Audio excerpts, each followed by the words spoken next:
بسم اللہ الرحمن الرحیم رب اشرح لی صدری ویسر لی امری واحلل عقدۃ من لسانی یفقہوا قولی۔ آج ہم پڑھیں گے کہ جادو اور نظر بد لگنے کی وجوہات کیا ہیں، جادو اور نظر بد کی علامات کیا ہیں۔ سب سے پہلی بات یہ کہ انسان کو یہ جان لینا چاہیے کہ جو کچھ بھی ہوتا ہے وہ اللہ کے اذن سے ہوتا ہے، اللہ کے حکم سے ہوتا ہے۔ سورۃ تغابن میں اللہ تعالیٰ فرماتے ہیں ما اصاب من مصیبت الا باذن اللہ ومن یؤمن باللہ یہد قلبہ واللہ بکل شیء علیم۔ جو مصیبت بھی آتی ہے وہ اللہ کے اذن سے ہی آتی ہے، اور جو شخص اللہ پر ایمان لائے تو اللہ اس کے دل کو ہدایت بخشتا ہے اور ہر چیز کو جاننے والا ہے۔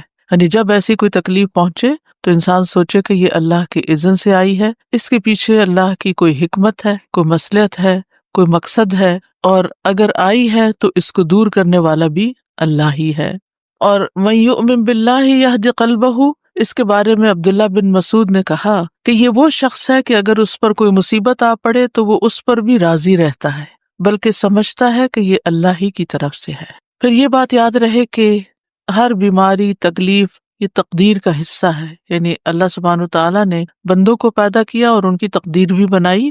تو اسی لیے مومن کیا کہتا ہے، قل لن یصیبنا الا ما کتب اللہ لنا هو مولانا، کہ ہمیں ہرگز نہیں پہنچا مگر وہی جو اللہ نے ہمارے لیے لکھ دیا تھا، وہی ہمارا مولا ہے، یعنی اس کو ٹھیک بھی وہی کرے گا، اس تکلیف کو دور بھی وہی کرے گا۔ پھر اسی طرح اللہ کا اذن کیوں ہوتا ہے، اس کی وجوہات کیا ہوتی ہیں، وہ تو اللہ ہی بہتر جانتا ہے، لیکن جو وجوہات ہمیں قرآن و سنت سے پتہ چلتی ہیں ان میں سے ایک وجہ یہ ہے کہ جب انسان اپنے اذکار میں، تلاوت میں، دعاؤں میں، تعوذات میں کمی کرتا ہے تو شیطان کو اٹیک کا موقع مل جاتا ہے۔ جیسی سمپل سا فارمولہ ہے، آپ کو سردی کیوں لگ جاتی ہے؟ کیونکہ آپ نے پراپر کلودنگ نہیں کی ہوتی، آپ نے پراپر اپنے آپ کو ڈریس اپ نہیں کیا ہوتا، تو وہ پھر آپ کے اوپر اٹیک ہو جاتا ہے۔ اسی طرح بہت ساری چیزیں جو اسباب کی، یہ دنیا اسباب کی ہے، تو وہ اسباب کیا ہیں کہ جس کی وجہ سے کوئی مسئلہ پیش آ جاتا ہے، وہ ہم سب جانتے ہیں کہ اللہ سبحانہ تعالیٰ نے جتنی چیزیں دنیا میں بنائی ہیں ان سب کا کوئی نہ کوئی ایفیکٹ بھی ہے، ان کے اندر اثرات بھی ڈالے ہیں، تو وہ مخصوص اثرات ہوتے ہیں جو انسان کے اوپر عامل ہوتے ہیں۔ ابن القیم کہتے ہیں کہ نظر بد ایک قسم کے تیر ہوتے ہیں جو محسود کی طرف حاسد اور عین یعنی نظر لگانے والے کے نفس سے نکلتے ہیں۔ کبھی تو وہ ان کا نشانہ بن جاتا ہے، کبھی وہ خطا ہو جاتے ہیں، یعنی تیر ادھر ادھر ہو جاتے ہیں، اس بندے کو نہیں لگتے۔ پھر اگر یہ تیر اس کو ننگا پاتے ہیں تو اس پر کوئی بچاؤ کا سامان نہیں، یعنی اگر عبادات وغیرہ کی زرہ اس نے نہیں پہنی ہوئی تو اس پہ لگ جاتے ہیں۔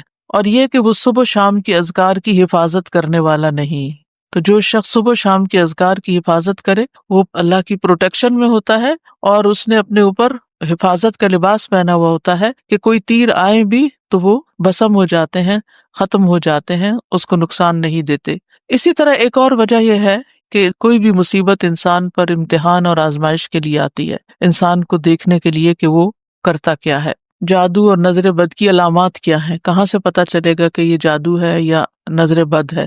تو قرآن و سنت کی روشنی میں ہم دیکھتے ہیں کہ مریض کے اوپر کس قسم کے اثرات ہوتے ہیں اور کیا علامات ہوتی ہیں۔ مثلاً جب انسان پر جادو ہوتا ہے یا اس کو نظر لگتی ہے تو وہ دیوانوں جیسی حرکتیں کرنے لگتا ہے، یعنی اچانک اس کے مزاج میں تبدیلی آ جاتی ہے، یعنی ایک اچھا بھلا چنگا بھلا انسان بھلا مانس گالی گلوچ پہ اتر آتا ہے، اچھا یہ دیوانگی ہے نا، پاگل پن ہے۔ ابو ذر رضی اللہ عنہ نبی صلی اللہ علیہ وسلم سے روایت کرتے ہیں کہ بے شک نظر بد آدمی کو اللہ کے حکم سے دیوانہ کر دیتی ہے، یعنی اس پہ پاگل پن کے سے دوڑے پڑنے لگتے ہیں، مثلا چیخو پکار کرنے لگتا ہے، یا اور اسی طرح کی کچھ حرکات اس سے سر درد ہونے لگتی ہیں جو عام نارمل حالات میں نہیں ہوا کرتی، یعنی ویسے وہ انسان بالکل صحیح بہیو کرتا ہے۔ آپ نے دیکھا ہوگا کہ بعض لوگ اچھے بھلے، بہت با اخلاق، با حیا، بہت اچھی شخصیت کے مالک ہوتے ہیں کہ یکایک ان کے اندر ایسی کیفیات پیدا ہو جاتی ہیں کہ جو ان کی ساری عقل چھین لیتی ہیں۔ پھر اسی طرح شدید بیماری کا اچانک شکار ہو جانا۔ عبداللہ بن عامر کہتے ہیں کہ عامر بن ربیعہ اور سہل بن حنیف دونوں غسل کرنے کے ارادے سے نکلے، وہ کوئی اوٹ تلاش کر رہے تھے کہ نہا سکیں۔ سہل نے اپنے اوپر سے اون کا جبہ اتارا، عامر کہتے ہیں جب میں نے اسے دیکھا تو اسے میری نظر لگ گئی، وہ پانی میں اتر کر نہانے لگ گیا، میں نے پانی میں اس کے بڑبڑانے کی آواز سنی، تو میں اس کے پاس آیا، اسے 3 دفعہ آواز دی لیکن اس نے جواب نہیں دیا۔ پھر میں نبی صلی اللہ علیہ وسلم کے پاس آیا اور آپ صلی اللہ علیہ وسلم کو ساری بات بتائی۔ اس پر آپ صلی اللہ علیہ وسلم تشریف لائے اور پانی میں داخل ہو گئے، گویا کہ میں اب بھی آپ کی پنڈلیوں کی سفیدی دیکھ رہا ہوں۔ آپ نے اس کے سینے پر 3 دفعہ ہاتھ مارا اور پھر یہ دعا دی، اللہم اذہب عنہ حرہا وبردہا ووصبہا، اے اللہ اس کی گرمی اور سردی اور بیماری اور لاغری دور کر دے۔ پھر آپ صلی اللہ علیہ وسلم کھڑے ہوئے اور فرمایا، جب کسی کو اپنے بھائی کا وجود یا کوئی مال پسند آئے، یعنی اس کی شکل اچھی لگ رہی ہے، جیسے دلہن وغیرہ کو دیکھتے ہیں، یا ویسے ہی کبھی کوئی شخص بہت ہی پیارا لگ رہا ہوتا ہے، تو اس کے لیے برکت کی دعا کر دے، کیونکہ نظر لگ جانا برحق ہے۔ اب یہ خاص نظر کی دعا ہے، یہ آپ کو یاد ہونی چاہیے۔ بچہ مثلاً بہت رو رہا ہے، کوئی بھی ان یوزول سمٹمز ہے اور آپ کو فیل ہو رہا ہے کہ اس کو کوئی اچانک ہی بیماری لگ گئی ہے، تو اس صورت میں یہ دعا بہت فائدہ مند ہے، کیونکہ یہ نبی صلی اللہ علیہ وسلم نے پڑھی ہے، اور نبی صلی اللہ علیہ وسلم کا کسی دعا کو پڑھنا جو ہے کوئی معمولی عمل نہیں ہے۔ آپ کہاں سے پڑھتے تھے؟ آپ کو جو کچھ ملتا تھا وہ وحی الہی سے ملتا تھا۔ اللہم اذہب عنہ حرہا وبردہا ووصبہا، اے اللہ اس سے دور کر دے اس کی گرمی، یعنی اگر نگاہوں کی گرمی اس کے اندر آئی ہے تو وہ دور کر دے، اور سردی اور بیماری اور لاغری، ووصبہا، وصب کہتے ہیں تھکاوٹ اور لاغری۔ پھر اسی طرح چہرے پر دھبے پڑنا، یہ بھی نظر لگنے کی علامت ہوتی ہے، چھائیاں وغیرہ پڑنا جو ہوتا ہے۔ پھر بچوں کا بلا وجہ روتے رہنا، عائشہ رضی اللہ تعالیٰ عنہا سے مروی ہے، وہ کہتی ہیں کہ ایک مرتبہ نبی صلی اللہ علیہ وسلم تشریف لائے تو ایک بچے کے رونے کی آواز سنی۔ آپ نے فرمایا، تمہارا یہ بچہ کیوں رو رہا ہے؟ یعنی ایک ہوتا ہے نا تھوڑا بہت روئے، اب اس کو بہلائیں وہ بہل جاتا ہے، دودھ پلائیں پینے لگ جاتا ہے، لیکن ہو سکتا ہے کہ آپ میں سے جن لوگوں نے بچے پالے ہیں انہیں یاد ہوگا کوئی نہ کوئی ایسا واقعہ کہ بچے نے جو رونا شروع کیا، آپ دودھ پلا رہے ہیں تو دودھ نہیں پی رہا، کھڑے ہو رہے ہیں، لیٹ آ رہے ہیں، بہلا رہے ہیں، چھنچنے جھنجھنے سب کام کر لیے، لیکن بچہ ہے کہ چپ ہی نہیں کر رہا، یعنی وہ ساری چیزیں جن سے وہ آسانی سے بہل جاتا ہے ان سے وہ بہل کے نہیں دے رہا۔ تو یہ بھی کس چیز کی علامت ہے؟ نظر کی۔ کیا دلیل ہے کہ یہ نظر کی علامت ہے؟ کیونکہ نبی صلی اللہ علیہ وسلم نے اس ماں کو جس کا بچہ روئے چلے جا رہا تھا اور چپ نہیں کر رہا، آپ نے فرمایا، کیا تم نے اس کو نظر بد کا دم نہیں کرایا؟ تو ماؤں کو بچے پالنے کے لیے بہت ضروری ہے کہ یہ تعلیم دی جائے کہ اگر بچے میں ان یوزول سمٹمس ہوں تو پھر اس کے اوپر وہ خود دم کرے، کیونکہ کتنے دن کسی کے پاس لے جایا جا سکتا ہے اور کتنے دن کوئی ہماری خدمت کر سکتا ہے۔ تو اس سلسلے میں اس علم کا ہونا ضروری ہے۔ کسی کے بار بار بھی لگتی رہتی ہے، کیونکہ بعض اوقات ہوتا ہے ماں ہی کی لگ جاتی ہے، ماں ہی کو پیار بڑا آ جاتا ہے اپنے بچے پر، ہوتا ہے نا بعض اوقات دل کلکاریاں سے لینے لگتا ہے، تو وہ جو اندر ایک جوش جذبہ یا ایک جذبات پیدا ہوتے ہیں وہ بعض اوقات نکل کے پھر دوسرے کے اوپر جا کے پڑتے ہیں، تو وہ کمزور بچے کے اوپر اثر ہو جاتا ہے اس کا۔ تو پھر جب ماں کو ذرا سا بھی محسوس ہو کہ ایسا کچھ ہوا ہے، فوراً خود ہی دعا پڑے۔ اسی طرح بچے کمزور ہو جاتے ہیں، سوکھے کا مرض آپ نے سنا ہوگا، سب کچھ کھاتے پیتے ہیں لیکن ان کی جان نہیں بنتی، کمزور ہوتے ہیں۔ آپ صلی اللہ علیہ وسلم نے اسماء بنت امیس رضی اللہ عنہا سے کہا، کیا بات ہے کہ میں اپنے بھائی یعنی جعفر بن ابی طالب کے بیٹوں کے جسموں کو دبلا دیکھ رہا ہوں، کیا انہیں فقر و فاقہ رہتا ہے، انہیں کھاتے پیتے کچھ نہیں؟ انہوں نے عرض کیا، نہیں، بلکہ انہیں نظر بد بہت جلد لگ جاتی ہے۔ آپ صلی اللہ علیہ وسلم نے فرمایا، انہیں دم کرو۔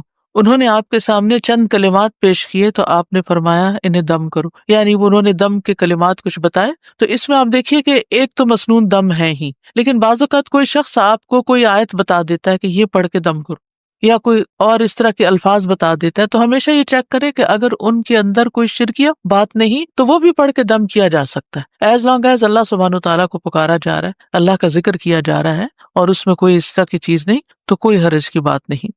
اسی طرح اوپر سے گر جانا، پھسلنا، یعنی اچانک ہی کوئی گر گیا، ہم کہتے ہیں ٹرپ کر گیا یا کسی اونچائی سے گر گیا۔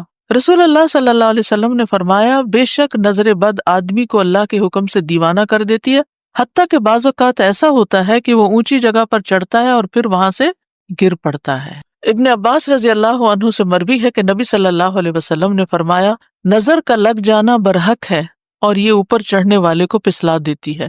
اسی طرح دیگر جسمانی علامات کیا کیا ہو سکتی ہیں؟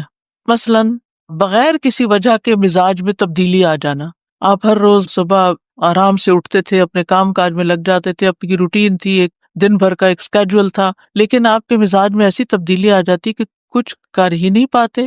تو بغیر اسباب کے مزاج میں تبدیلی آنے کی کچھ علامتیں ہیں، اگر وہ آپ کے اندر ہیں تو ان سے بھی ہوشیار رہیے. مثلاً سستی، گھبراہٹ، خاموشی اور تنہائی کی عادت، کہ لوگوں کو نہ فیس کر سکنا، کہ کسی سے مل نہیں سکتے، یعنی پیپل فوبیا، یعنی کوئی بھی سامنے آ جائے تو گھبراہٹ شروع ہو جائے کہ کب میری جان اس سے چھوٹے اور میں اپنے کمفرٹ زون کے اندر جا کے اپنی دنیا میں خوش رہوں.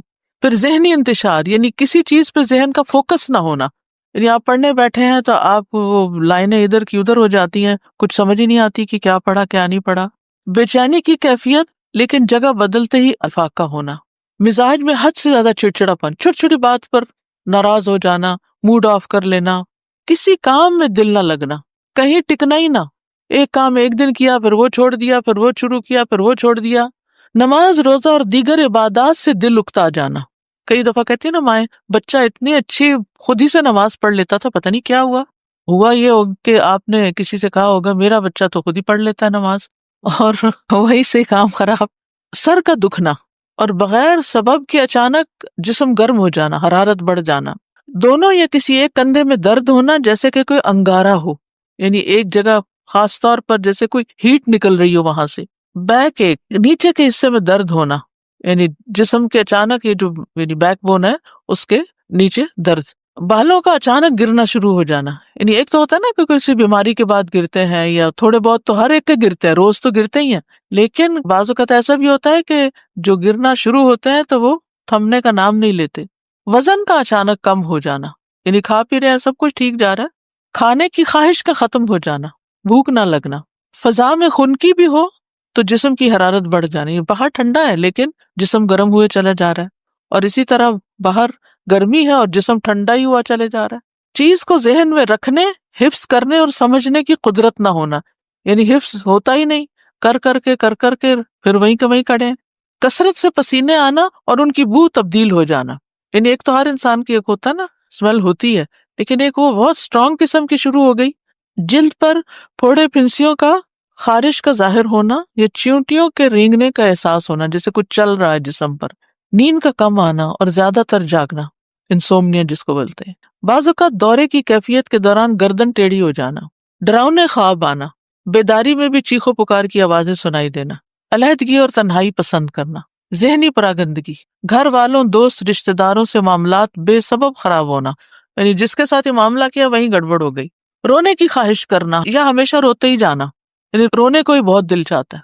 تو یہ عوارض جو ہیں یہ بیماریاں ہیں اور بیماریوں کی علامات ہیں. ان میں نفسیاتی، روحانی، جسمانی سبھی اکٹھے ہو سکتے ہیں، یعنی جسمانی بھی، روحانی، نفسیاتی، یہ سارے مل بھی جاتے ہیں بعض اوقات. اگر بنیادی بات آپ یاد رکھیں نا کہ کبھی جسم میں تکلیف شروع ہوتی ہے اور وہ روح پہ جا پڑتی ہے اور وہ روحانی بیماری بن جاتی ہے، اور کبھی روح پر کوئی چیز آتی ہے اور وہ جسم کی طرح منتقل ہو کے جسمانی دردیں جو ہیں یہ جسمانی تکلیف ہے لیکن سبب روحانی ہے.